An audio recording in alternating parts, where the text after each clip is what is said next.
Sir file எடுத்துட்டு வர சொன்னார் மேடம். ஓ, நீதான் அந்த புதுசா வேலைக்கு சேர்ந்த கான்ஸ்டபிளா? ஃபைல் இங்க வச்சுட்டு வெளியில டாமி இருப்பான், அவனை போய் பாத்ரூம் கூட்டிட்டு போ. அப்புறம் சொல்ல மறந்துட்டேன், இன்னைக்கு எங்க வீட்டு வேலைக்காரி லீவு. சார் வேற மாலை போட்டிருக்காரு, அதனால மார்க்கெட்டுக்கு போய் ஃப்ரெஷ்ஷா வெஜிடபிள்ஸ் வாங்கிட்டு வந்து நீ தான் சமைச்சு வச்சுட்டு போற. ஓகே?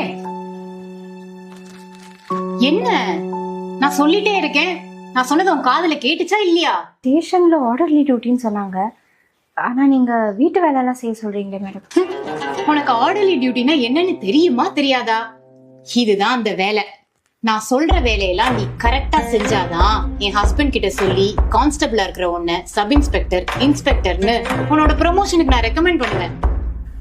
என்ன அப்படி பாக்குற? உனக்கு முன்னாடி இருந்த மணிமேகல நான் சொன்ன வேலையெல்லாம் செஞ்சுதான் இன்னைக்கு சப் இன்ஸ்பெக்டரா ப்ரமோஷன் ஆகி அவ சொந்த ஊருக்கே டிரான்ஸ்பர் வாங்கிட்டு போயிருக்கா. இதெல்லாம் நீ பண்ண வேணாமா? வேணாம் மேடம், நீங்க நினைக்கிற மாதிரி ஆள் நான் கிடையாது. நான் கவர்மெண்ட்டுக்கும் பொதுமக்களுக்கும் வேலை செய்யறதுக்காக தான் இந்த வேலைக்கே சேர்ந்தேன். உங்க வீட்டு வேலையெல்லாம் செய்யறதுக்காக நான் ஒன்றும் படிச்சு வரல. என்கிட்ட இவ்வளவு திமிரா பேசுறியா?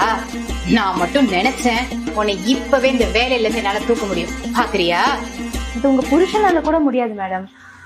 போலீஸ்காரங்களை அவ்வளவு ஈஸியா வேலையை விட்டுலாம் தூக்க முடியாது. இஞ்சி போனா என்ன பண்ணுவீங்க? சிட்டில இருக்க என்ன ஏதாவது ஒரு கிராமத்துக்கு டிரான்ஸ்ஃபர் பண்ணுவீங்க.